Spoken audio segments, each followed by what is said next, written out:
Legislative Commission on Metropolitan Governments is called to order. Welcome, everybody. First thing that we will do is approve the minutes. I believe they have just been handed out. Anybody have any questions on the minutes? Motion to approve? So moved. All those in favor signify by stating aye. Aye. Opposed? So moved. All right, moving on to proposals on the Metropolitan Council review. And we have Representative Scott with us. You and I have switched chairs here. This is kind of an odd situation, but go ahead. Okay, thank you, Mr. Chair. And I want to thank everybody for being here, both members and in the audience. I know there are probably half a dozen places you could be or would rather be on an evening like this, but we got to go about the people's business here. So I appreciate everyone's indulgence for being here and after hours commission meeting.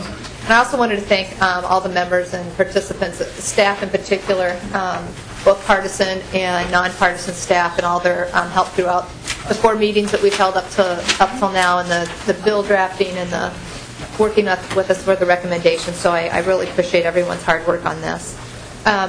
Members, as we know, the Legislative Committee on Metropolitan Governance sat dormant for 3 years. 3.5 years, actually, and I kind of vaguely remember when I was first elected that I was appointed to some committee on metropolitan government, and I had no idea what it was. And last summer, upon hearing of some local units of government having frustrations with the Met Council, I started poking around and found out that I'm a member of this committee, of this commission, and so I contacted the other members, and we held the 4 hearings, all in the interim. And again, thank you for taking time out from your real jobs to do that during the interim. And I also want to thank Ms. Olson and Mr. Hubinger from the Legislative Coordinating Commission for their assistance in getting the ball rolling here. Since the Met Council's inception in 1967, which was 45 years ago now, it has grown in size and scope. The legislature has given the council more responsibilities, so it's only right that the legislature oversees the council. This includes offering ideas to reform a body that was touted at its inception as a bold experiment. In our hearings, we heard from the council's operating and council's operating and capital budgets. We also heard from the Office of the Legislative Auditor regarding their recent report on transit governance. Also heard from counties that are part of the 7-county metro area, and a former Met Council member who now runs a think tank, and various other people. We devoted 1 full hearing to governance issues, which included ideas to change the governance structure. And just a review of what the Commission is by statute to do, and that's to monitor, review, and make recommendations to the Met Council and the legislature during a calendar year regarding the tax rate and dollar amount of the Met Council's property tax levies and other proposed increases in the rate or dollar amount. Number 2, any request for an increase in the debt of the Met Council. 3, the overall work and role of the Met Council. 4, the Met Council's proposed operating and capital budgets, work programs and capital improvement programs.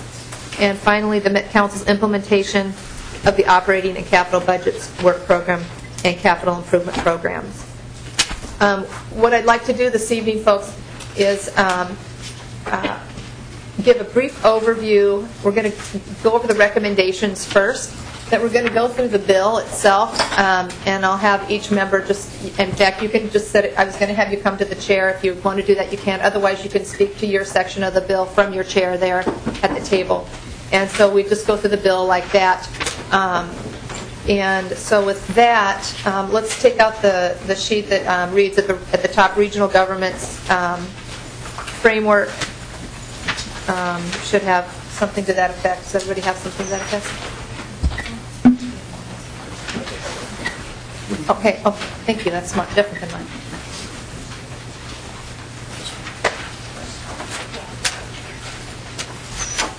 So the regional governance framework for legislative discussion, the principles for regional governance. What we heard a lot from our testimony was that there needs to be more accountability and transparency to this regional governing body, realigning the Met Council member terms to encourage continuity, positioning city and county elected officials to self-determine development through the Met Council advisory guidance and expertise to ensure accountability to the voting public, and stimulating more direct state legislative approval of the Met Council budgets to promote transparency.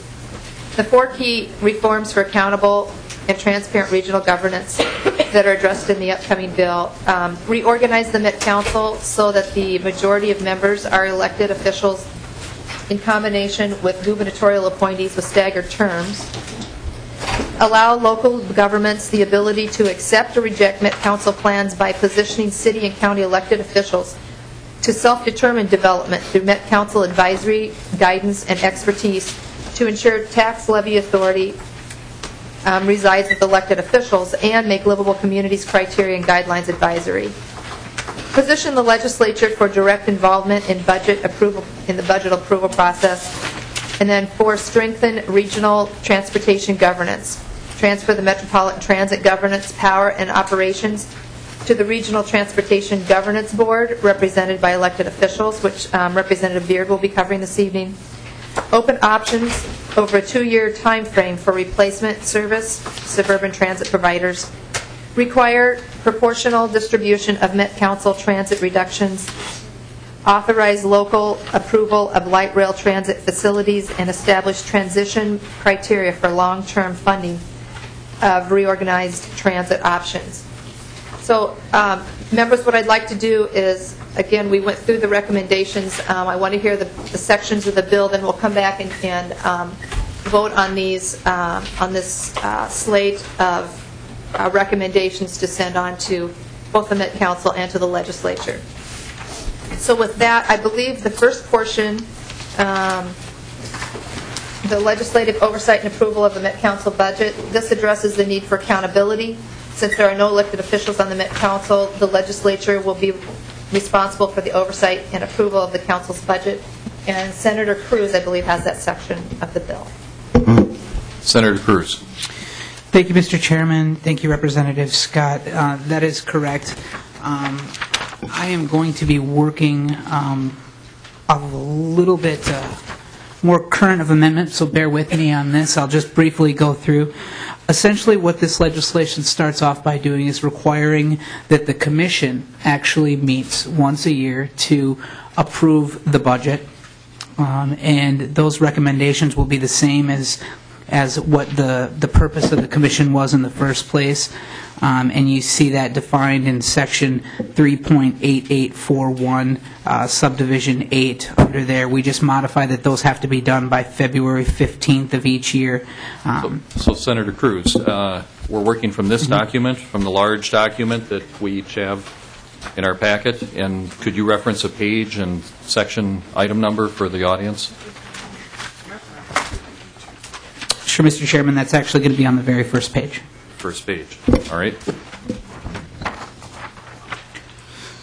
And that's where the requirement, Mr. Chairman and members, is that we meet once a year to approve the budget. And then if you'll turn to the second page where we go through lines 2.4 and 2.5, that is going to be where we are required to make recommendations based on the budget. If you go on then, we pick it up again on page 3, subdivision 1. This is essentially, again, where we're just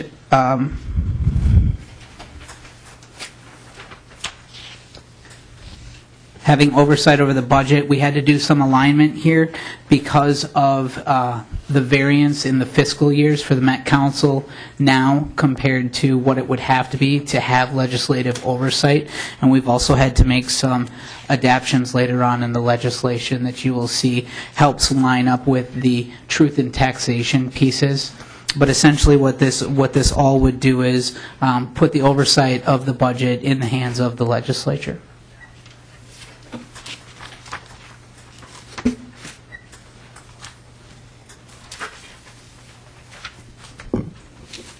Representative Cruz, were you finished? Okay. Representative Scott. Thank you, Mr. Chair. I believe there's, did everyone, I have an old copy of the, that I have here, but on line 3.23, is that 5% stricken from there? Up to 5%, is that on line 3.22?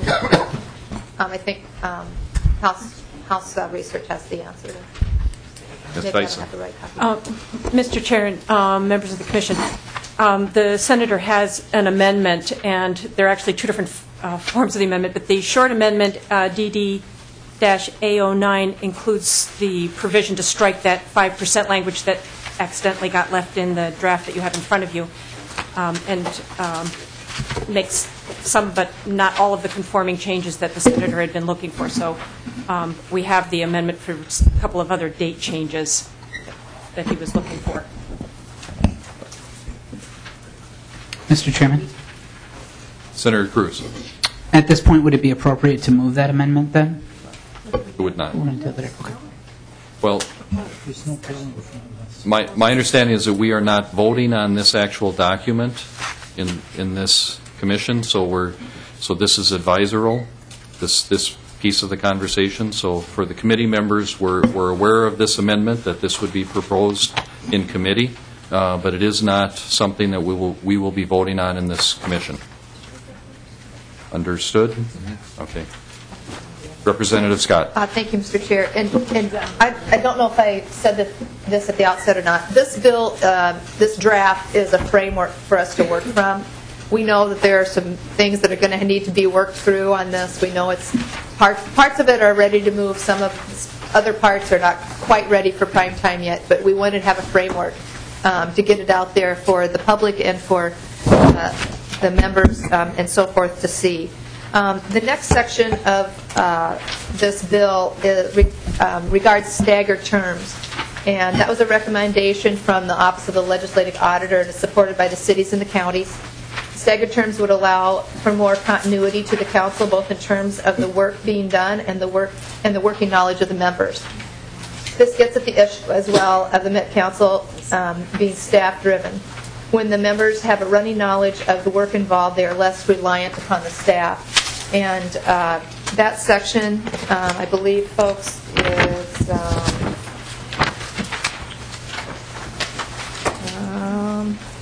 okay. That's on page 2.14 of the bill. And just for our record, too, again, we aren't taking amendments, but the lines that are stricken on lines 2.17 through 2.19, everything that's basically stricken there, I will be reinstating. So this basically says that the terms will be staggered, and it outlines there how that's going to happen.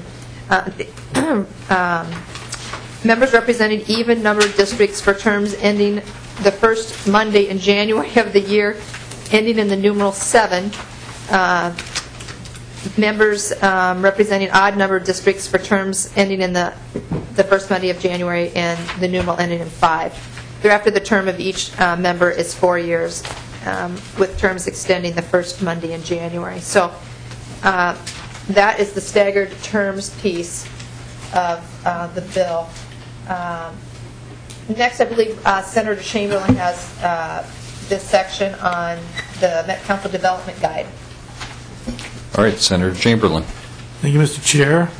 Page 4, 4.7, Statute 473145. As we all know, that the Met Council has authority to, has the right and authority to go and help design comprehensive plans for the metropolitan area. Those comprehensive plans are imposed upon our local units of government without, they do have a process for amendment and appealing and so forth. But in the end, they have the local elected officials have no authority to reject or deny those plans. So what we hope to do or intend to do is turn this process, not get rid of the process, but take away the mandate ability for the council and simply allow the local government to either accept or turn down these comprehensive plans if after the negotiations they've not come to a clear understanding acceptable to local units. So again, transparency and accountability back to local units of government. All right. Okay. Representative Scott. Thank you. Thank you, Representative Chamberlain. Representative Holberg has the next section on livable communities.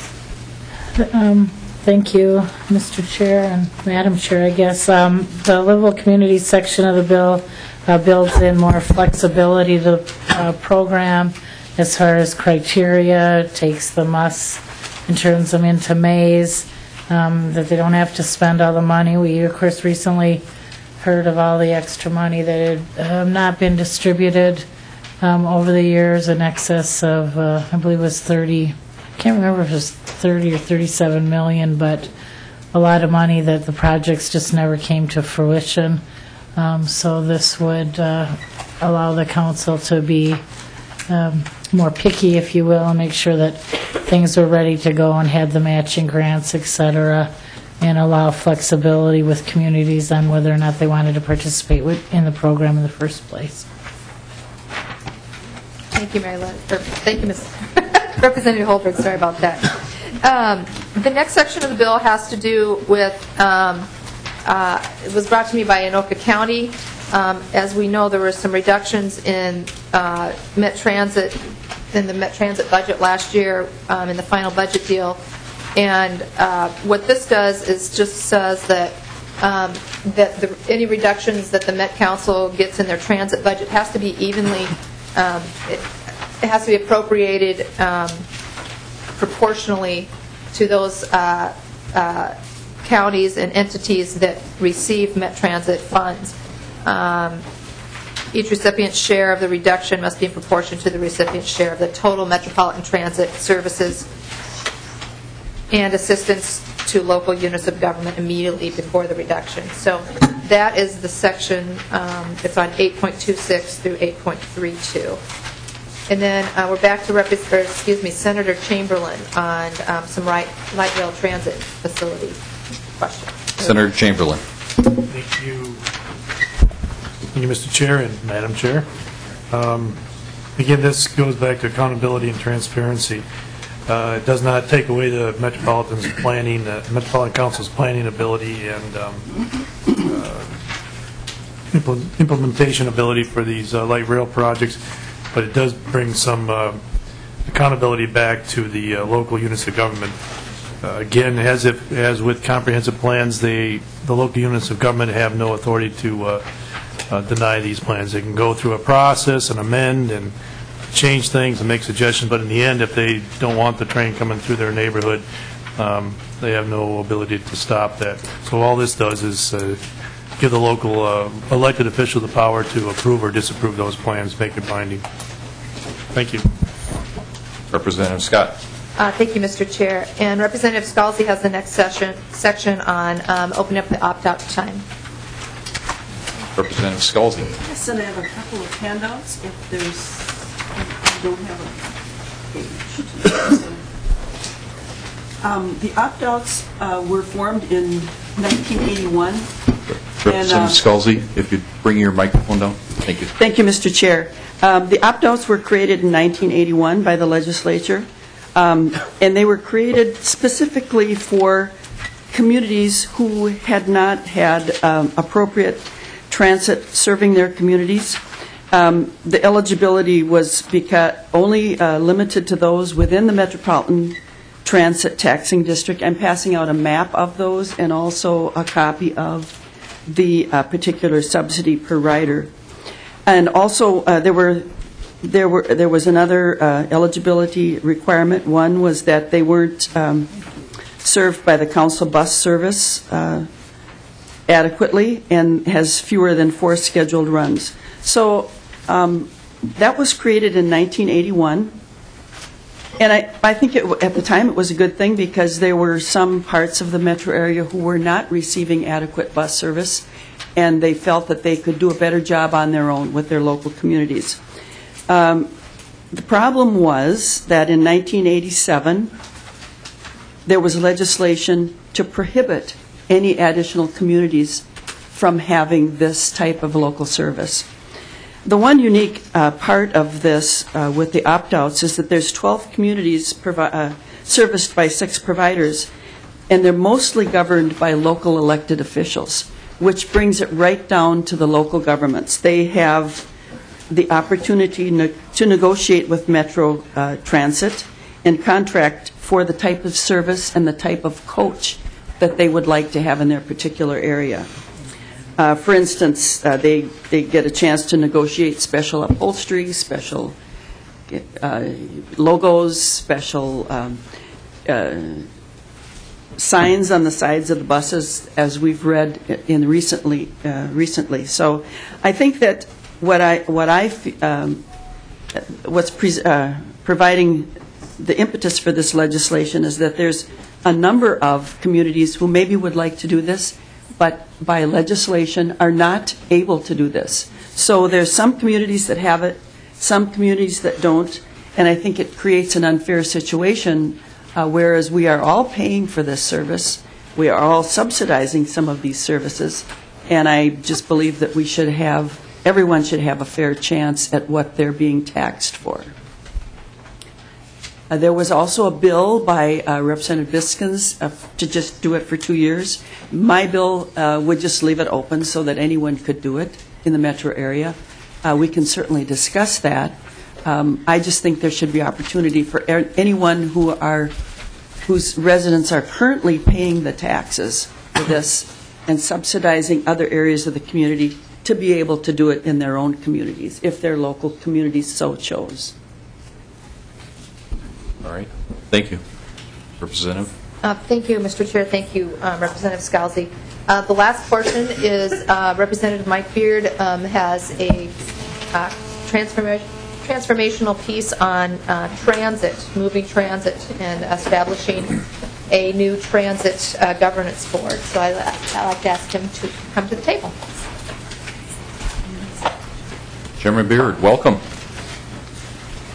Mr. Chairman and members, thank you. It's good to be with you tonight as we talk about this sort of the pre-release party kind of version of the discussion, because this bill, whenever I took this on here several months ago, has turned out to be a tall task. There's a lot to it. Members, when we're looking at the Metropolitan Council and its budget of about $800 million a year, fully $500 million biennium. 500 million of that, $500 million of that, is tied up in the transit component. That's a big part of what you're looking at here, probably the largest part, and the one with the most moving parts, no pun intended, with about 900 buses, at least 2 train sets running now, or 2 train lines, another one coming on, and of course we're wrestling over a third one. Fourth one, that would be a fourth one, I guess. There's a lot going on when it comes to transit and the transportation arena. Of course, in the many years I've been here, the 10, I guess, actually, I don't want to overstate it, the most significant report that I have seen from the Legislative Audit Commission that time, in my opinion, has been the one that was issued in February of last year called Governance of Transit in the Twin Cities, which was the catalyst for a lot of what we're going to talk about here for the next few minutes. And I'm going to try to stay at about 5,000 feet and not plow too deep on this, because I want to be clear, this is a draft proposal you're looking at tonight. There are still details to be worked out, and as it goes forward, there will be details for some time to come yet. I will be very clear that as the chairman of the Transportation Committee, I hand-selected folks that I had served with on the old Regional Transit Board, people that had experience on the old Metropolitan Transit Commission, some former Metropolitan Council folks that helped work on transportation issues, to come and advise me on what was there. Why did we have what we had? Why did we undo it? In 2001 legislation in particular, when we went from a property tax base to a general fund base, that was quite an instructional discussion. And so, folks, what I've done is I'm giving you a starting point for a serious discussion going forward on how we can reorganize transit and transportation planning in the larger metropolitan area, with an eye towards a couple of the key recommendations that the legislative auditor gave us, not the least of which was the governance model. I think when we asked the auditor to take a look at transit governance in the Twin Cities, one thing we were considering was, is there a way to make 6 transit providers and the Metropolitan Transit Commission and different modes of transportation, regular route buses, express buses, circulators, light rail, heavy rail, commuter rail, all kinds of stuff you can imagine. Is there a way to make that work more efficiently and more effectively together? Of course, the legislative auditor said, boy, every time we turned over another idea, kicked over another rock, looked at another problem, the whole thing kept coming back to, this is your opportunity. The Metropolitan Council model itself needs to be revisited, folks. The very governance of the metropolitan area needs to be revisited. This isn't just a transit issue. I'll let, and I'm happy to let Representative Scott and your commission think about the overarching Metropolitan Council model. But within that, as I mentioned, the largest share of what we do with employees, equipment, and the way we touch people's lives on a daily basis is the transit component. $500 million it is every biennium now. And so with that, Mr. Chairman, I'll just give you a quick overview of what the articles in the bill talk about. Chairman Beard, please proceed. Okay, I have been working all along from my draft, which will be talked about in the Transportation Committees going forward, but I'm going to try to transition to the work here that I just picked up that includes all the work that your committee has been doing, and I think it starts on page 13, transition of transportation functions. So with your indulgence, I'm going to just walk through the bill. It does several things. Maybe if I hit the high points, I'll run the risk of losing you because I'm going to talk about some things that might be kind of provocative, and then we'll start through the details. I hope you can discipline yourself to hold your questions till we get through the bill, and then we'll talk about stuff in particular. But there are a couple things that I did with this transportation proposal, and that was to basically look back at the old Regional Transit Board governance model and take it to another level. What was intended with the Transportation Advisory Board, what we call the TAB, now we're throwing around a lot of acronyms here, but we'll talk about those too if we need to. The TAB was the compliance portion for the Metropolitan Council that complied with federal law, as I understand the way that the things are put together. So I understand that the feds were looking for an advisory group or a governance group that had a majority of local elected officials. We keep hearing that term here, local elected officials. Those are folks who actually have to run for election, hold an election certificate, and be accountable to the voters that they're actually governing, even on a regional level. So the TAB was that, served that function for the Met Council for many years. The plan is to create a regional transportation governance board sort of modeled on that. It will be heavy with local elected officials. We'll talk about the structure and the appointment process in a moment. But they will, folks, they will have the policy and governance oversight of transportation planning and governance in the larger 7-county metro area. Proposing to hold this just to 7 counties at this time.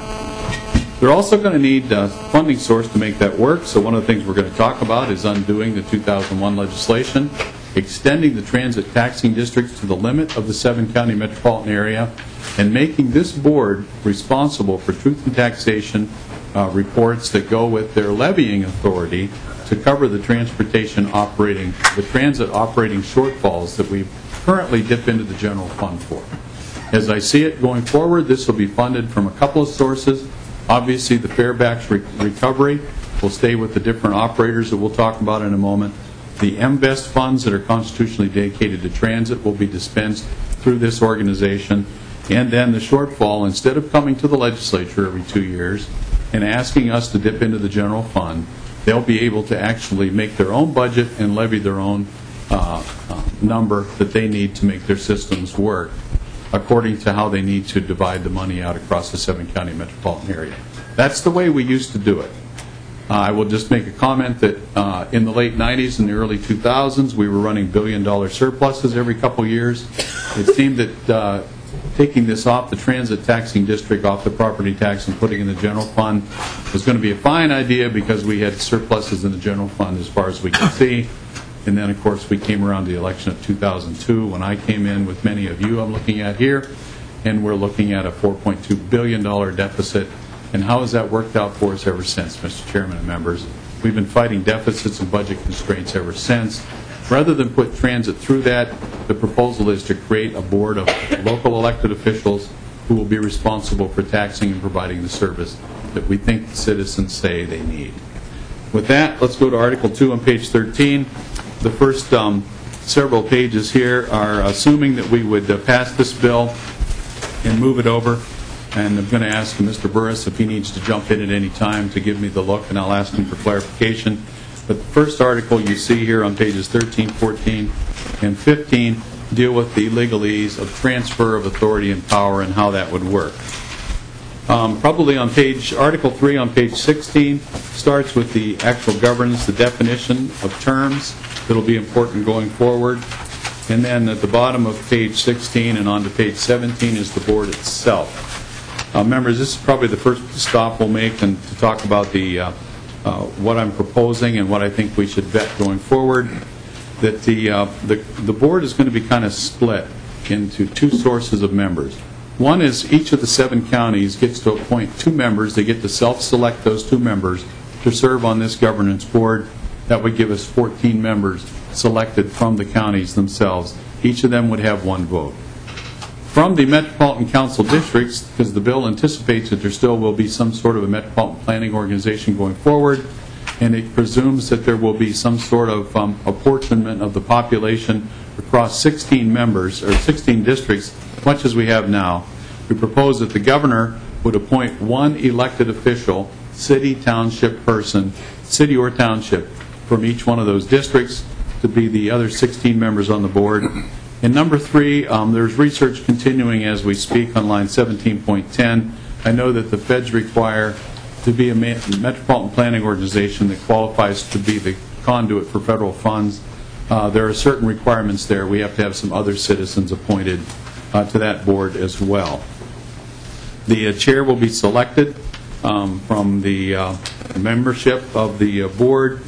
And there are some other notes in here about terms. Staggering the terms is important, but there is a thing about the local elections. Some of the folks who may be on the board the voters may not send them back, and so we have a mechanism for filling those vacancies and so on and so forth. The next section deals with general duties and obligations, scope of power. I want to take a moment just to dwell on lines 18, subdivision 2 at 18.5.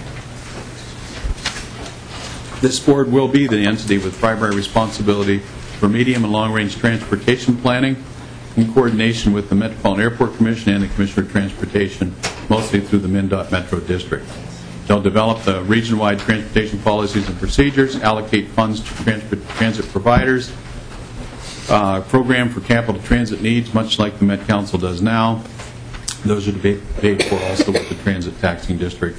Coordination of the providers, service by the providers, and so on and so forth, as you see here. They may establish advisory committees, contract, collect funds, and disperse. They, much like the Metropolitan Council has now, they can acquire property, they can exercise eminent domain and appropriate uses, and they can will have to abide by the data practices and open meeting laws. The next section, Section 4 on line 20.11, speaks specifically about the transit systems, including bus systems, light rail systems, commuter rail, and so on and so forth. All of that is invested in one board, not in several as we have now. Let's see, the staffing and employees is, that's too far down in the weeds for the purpose of this meeting, I think. Planning and programming on the bottom of page 21.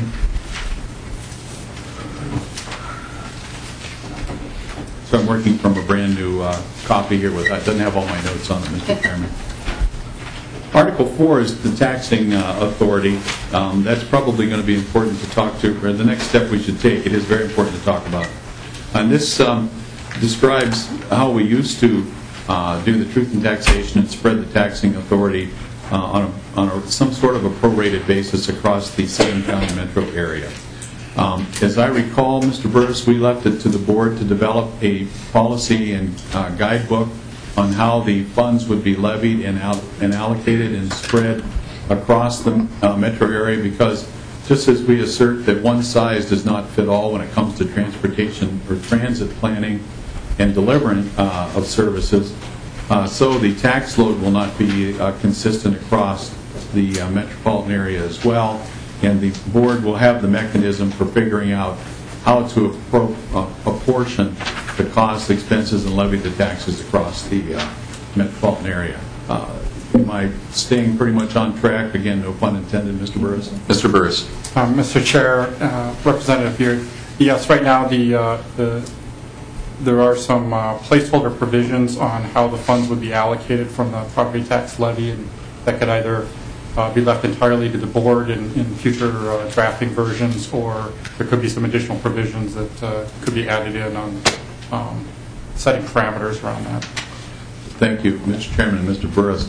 members, that alone could be 3 or 4 meetings just describing how to put that kind of a formula together.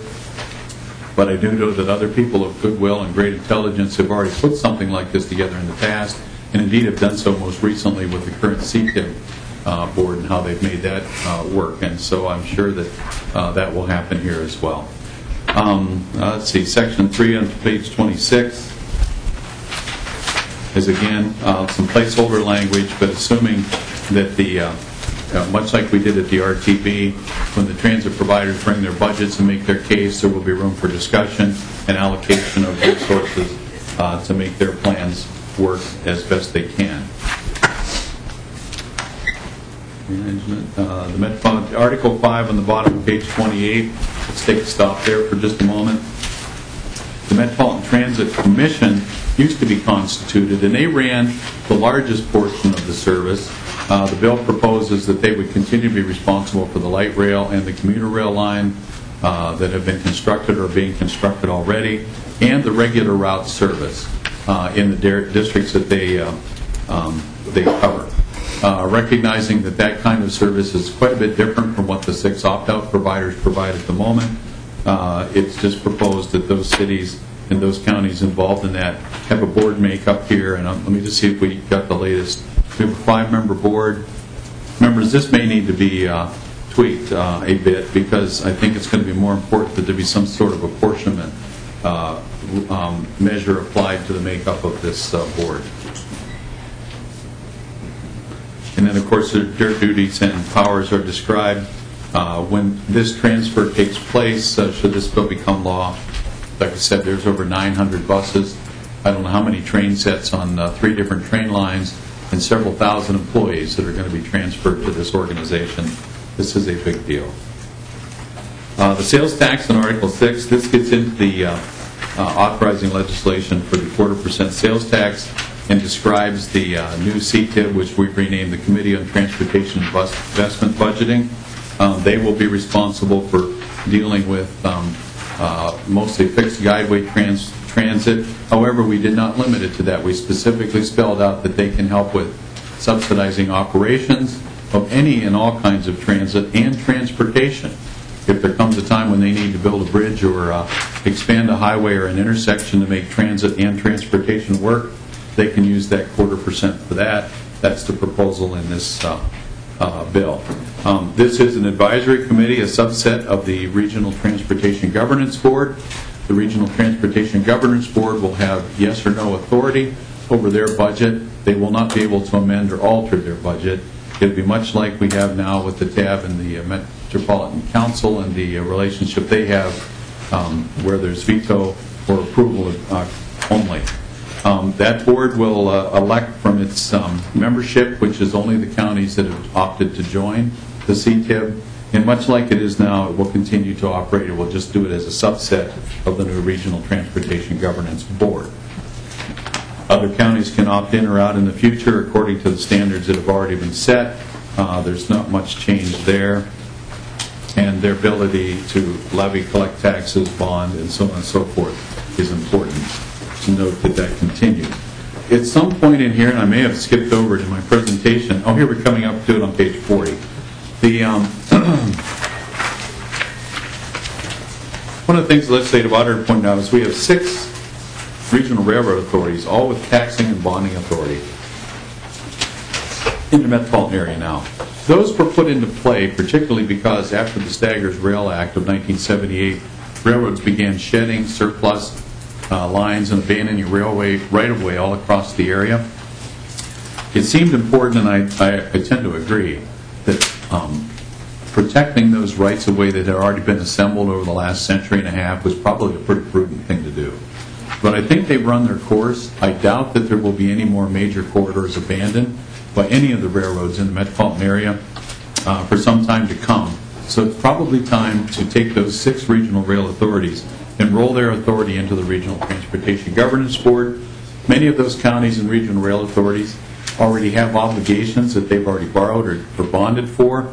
Those obligations would also be rolled into the Regional Transportation Governance Board so that those counties will be made whole and their credit ratings not put at risk and the obligations would be honored. Mr. Chairman and members, I think that's the high points without spending hours and hours and days like we've done already to get this far. I recognize that there is more good work to be done on this, but I appreciate the opportunity to run this up the flagpole and give it its first public presentation as we continue to vet and develop the bill. Thank you. Representative Scott, did you have further testimony or? Mr. Chair, yes. No further testimony. I don't know if Judge Shetland was prepared to have any comments, or did you just listen today? Okay. Then, Mr. Chair, I would just have some wrap-up comments before we discuss the recommendations, and then we could pass those. And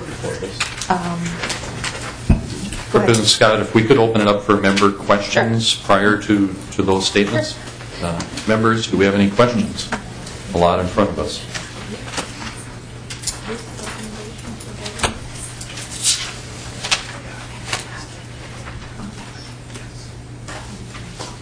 All right. Is there anyone in the audience who would like to testify for the information?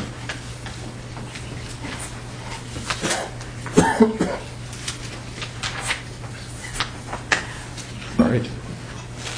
Representative Scott?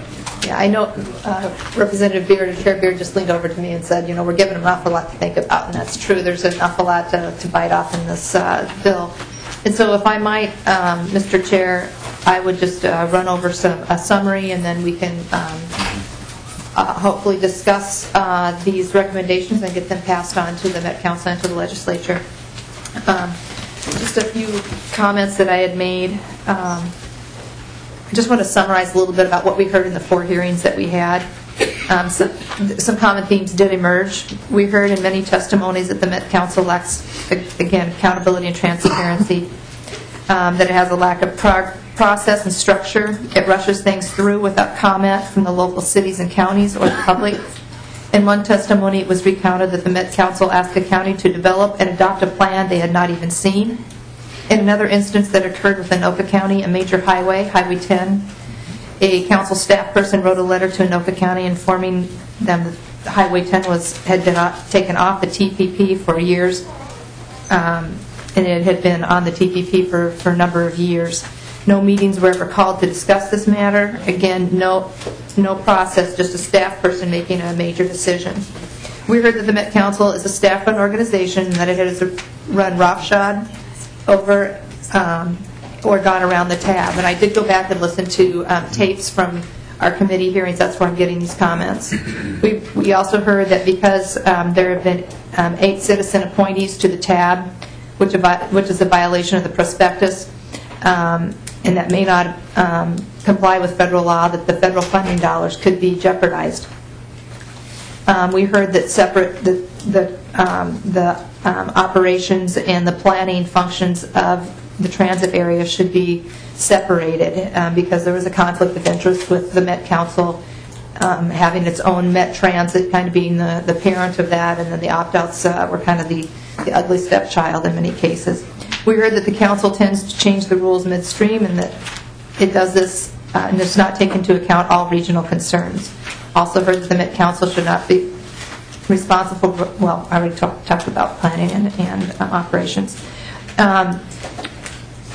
Again, just wanted to reiterate that what we came up with here today is a framework that addressed many of these issues. And members of the committee, if we could, if there's any discussion on these recommendations, we can talk about those now. But otherwise, I'd like to get those voted on, and everybody can go home. All right, so members, back to this form, this sheet. That is what we would be voting on. And we're looking for feedback on these general framework or position statements for feedback and then for voting on. Representative Biskins. Thank you, Mr. Chair, and Madam Chair. On this form, I'm going to go to key reform, item number 1. And I've looked over the bill as proposed, and in talking to staff, I think we need to do an amendment on this item. Right, because I do see the reorganization of the Met Council, so gubernatorial appointees have staggered terms, but nowhere in the proposal does it say the majority of the members must be elected officials. So on this recommendation sheet, I would move, if I may, Mr. Chair, to strike the words, majority of members are elected officials in combination with, then on that same line, strike the last with, and insert the word have. And then I think it's consistent with the language that was put forward today. Simply the reorganization of the Met Council so that the gubernatorial appointees have staggered terms.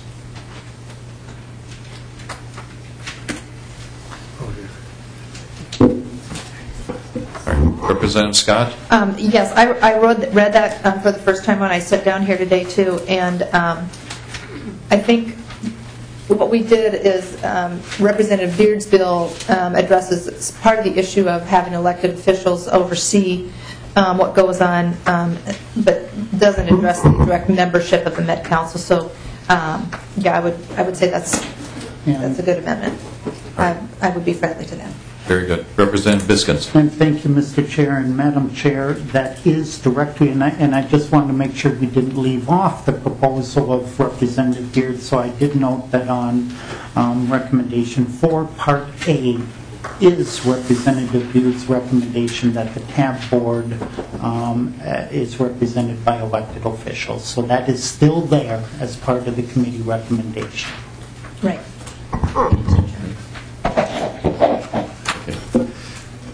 Ms. Dyson, could you please read back this amendment so that we make sure we all have the same amendment in mind? Sure. Mr. Chair and members, on the one-page summary that says Legislative Commission on Metropolitan Government Regional Governance Framework for Legislative Discussion, on the item that with a bold face that says 4 key reforms, number 1 would read reorganize the Met Council so that the gubernatorial appointees have staggered terms. Thank you. All right, members, discussion on the motion.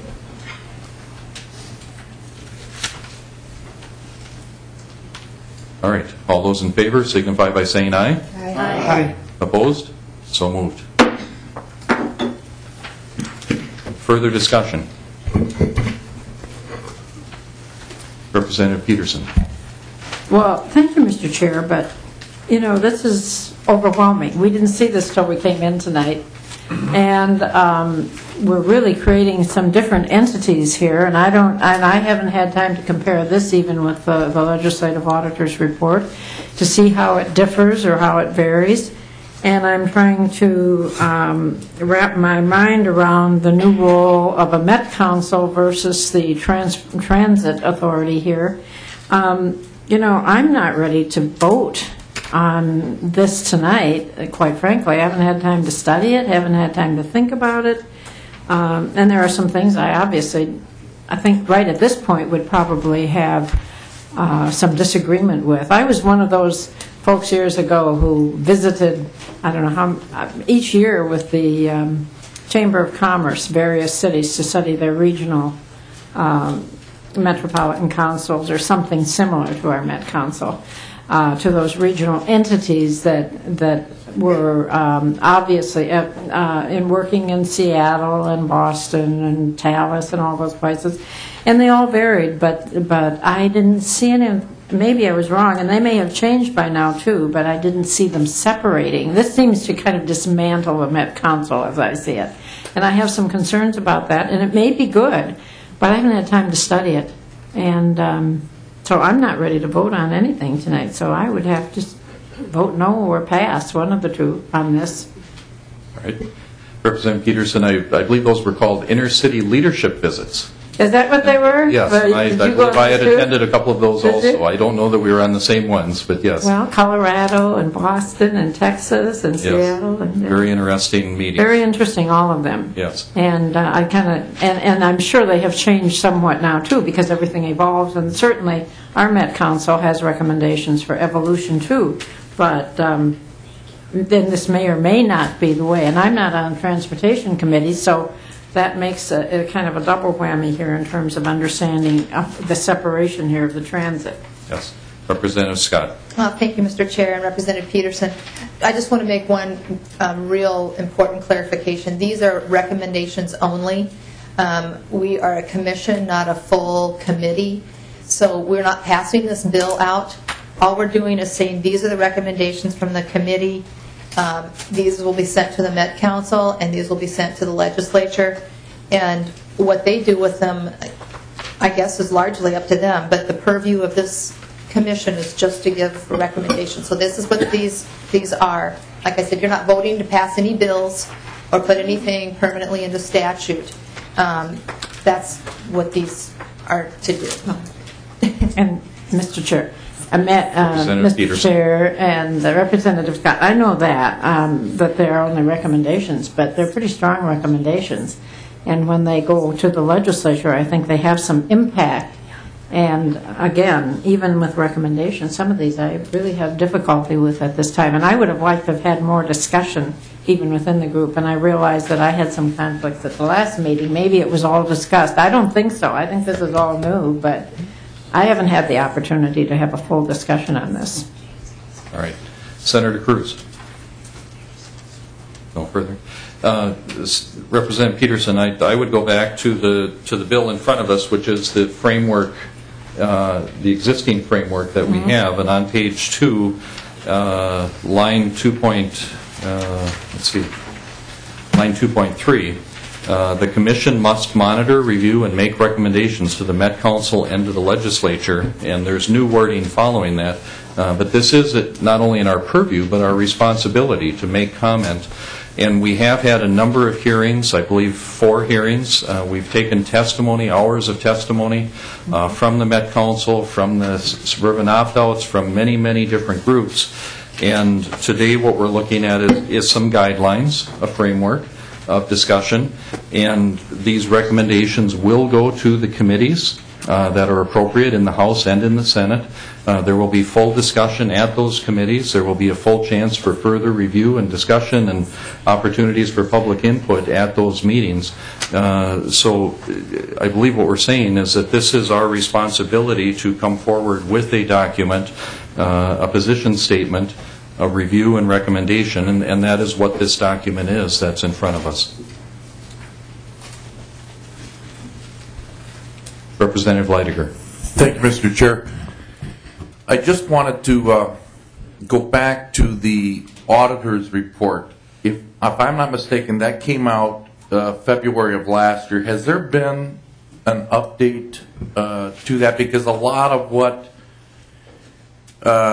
is in this document that we're voting on, there were several recommendations within that auditor's report from last year, and I'm just curious, do we have updates from the legislative auditor? Representative Scott. Mr. Chair and Representative Leidiger, not to my knowledge. No. Thank you. Representative, further? I just wanted to make sure that I was working with all the updated information. Thank you.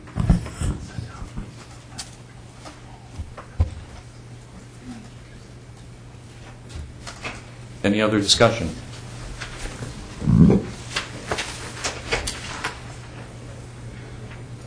Okay, let's move it to a vote. Motion? Yeah, I've never moved a set of recommendations before, but Mr. Chair, I would move I guess we could put a date on this, the Legislative Commission on Metropolitan Government. I would recommend that we move that we send the recommendations onto the appropriate committees in the House and the Senate. The document should be dated, I guess, March 5th, 2012. Yes, amended. As amended. As amended. Okay. Members, discussion? Well, Mr. Chair, if I might, I think when you go through this, and the bill, there is a lot of stuff, but I mean, if you go through the basic principles, and you think about the meetings that we had and some of the recommendations, I think the principles are pretty clear. And, do I like every single line on this form? No. Do I think that it begins to move the discussion about Met Council, what the valid role is, and what we want it to look like? Yes, I'm going to support it. Certainly, there's lots of work to do, but it basically sends a message that it's time to take a good hard look at the functions and how the council is organized, and is it still the way we want to govern as a region. All right, thank you. Any other discussion? All right, all those in favor signify by saying aye. Aye. Opposed? No. So moved. Members, I believe that concludes our business for this evening. We are adjourned. Thank you. Painful at all.